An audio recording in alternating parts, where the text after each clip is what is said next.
झारखंड के गिरिडीह में होली के जुलूस के दौरान दो पक्षों में हिंसक झड़प, जमकर हुआ पथराव। उपद्रवियों ने दुकान और गाड़ियों को भी जलाया।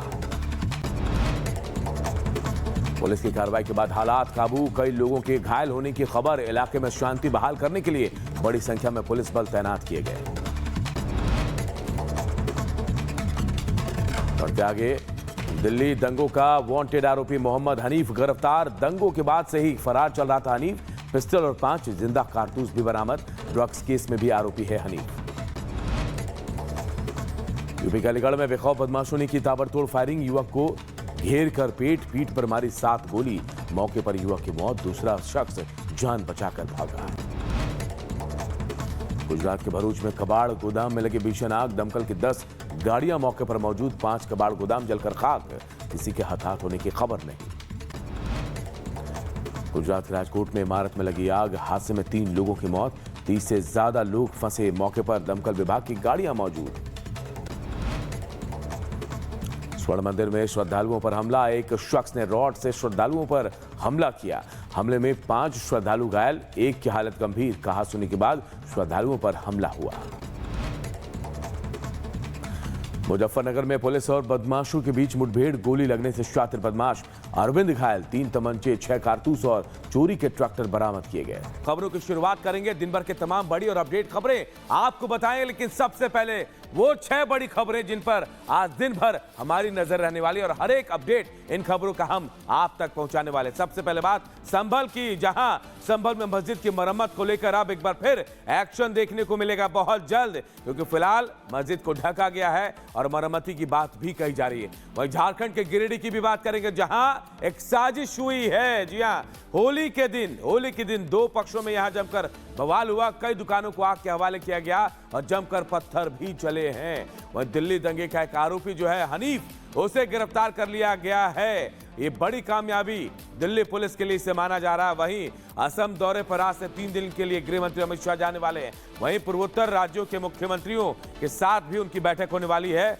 वही देखिए, अगर पुतिन की बात करें तो पुतिन ने ट्रंप को झटका दिया है। जो युद्ध रोकने की बात कही जा रही थी, इस दौरान ट्रंप को साफ तौर पर पुतिन ने कह दिया है कि अब जो कुछ होगा यूक्रेन को तय करना है।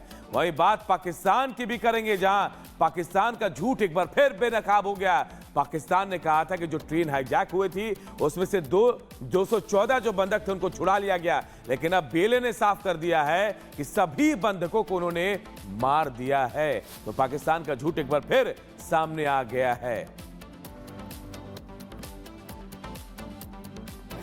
और एक बड़ी खबर की बात करते हैं जो इस वक्त झारखंड से आ रही है। झारखंड के गिरिडीह में हिंसक झड़प हुई है। 2 समुदाय के बीच झड़प की खबर। बताया जा रहा है कि होली के दिन जुलूस पर पथराव हुआ है। जी हां, झारखंड के गिरिडीह से खबर आ रही है, जहां हिंसक झड़प हुई। 2 गुटों के बीच बवाल के दौरान जमकर पत्थर चले हैं। कई दुकानों को आग के हवाले कर दिया गया। उपद्रवियों ने गाड़ियों को भी जलाया है, आग के हवाले किया गाड़ियों को भी। अज्ञात लोगों ने जमकर उपद्रव किया, लेकिन फिलहाल जो स्थिति है अंडर कंट्रोल है। पुलिस इस बात को कह रही है कि कंट्रोल, लेकिन तस्वीरें बयां कर रही है कि हालात कैसे बेकाबू हुए थे। देखिए, गाड़ियां, दुकानें सब जलकर यहां खाक हो गई हैं।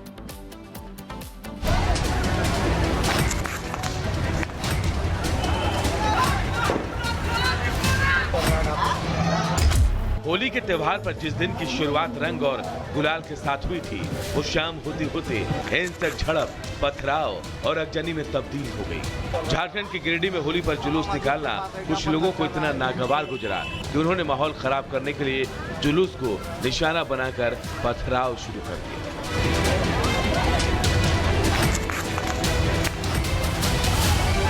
दरअसल होली के दौरान एक पक्ष की ओर से जुलूस निकाला गया, लेकिन जब यह जुलूस मस्जिद से होकर जाने वाली रास्ते पर पहुंचा तो विशेष समुदाय के लोगों ने इसका विरोध शुरू किया, जिसके बाद दोनों पक्षों के लोगों के बीच हाथापाई होने लगी।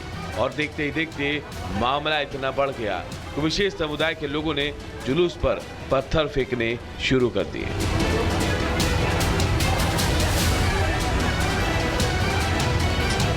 हालांकि ये बवाल यही नहीं थमा और उपद्रवियों ने कई दुकानों में आग लगा दी। इस दौरान जमकर ईंट पत्थर चले, जिसमें कई लोगों के घायल होने की खबर है। वहीं आगजनी में कई दुकानें जलकर राख हो गई हैं।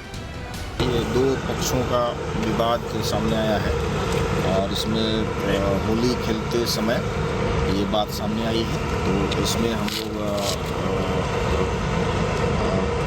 जो है इसमें चिन्हित कर रहे हैं कि इसमें कौन वो दो पक्ष थे, और ऐसे लोगों को चिन्हित किया जा रहा है और चिन्हित करने के उपरांत कड़ी कार्रवाई की जाएगी।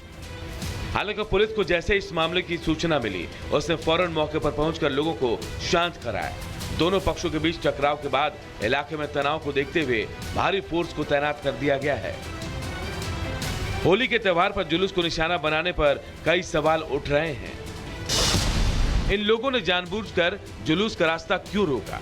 क्या सामाजिक तत्वों ने पहले से साजिश रच रखी थी? इनको जुलूस पर पथराव करने के लिए आखिर किसने उकसाया? बहरहाल गिरिडीह में हंगामा, पथराव और आगजनी के बाद अब हालात सामान्य है और इलाके में शांति बहाल करने के लिए कड़ी निगरानी की जा रही है, जिससे दोबारा हालात पर काबू किया जा सके। Bureau report, Republic Bharat. और अब बात गोरखपुर के करते हैं। गोरखपुर में रंगोत्सव के दौरान सीएम योगी आदित्यनाथ ने सनातन को लेकर, हिंदुओं को एकजुट करने को लेकर संदेश दिया और कहा, बताया, याद दिलाया कि कैसे औरंगजेब जैसे आक्रांताओं ने सनातन और हिंदू त्योहारों को खलल करके उन्हें बर्बाद करने की कोशिश की, लेकिन ये आज भी चल रही है।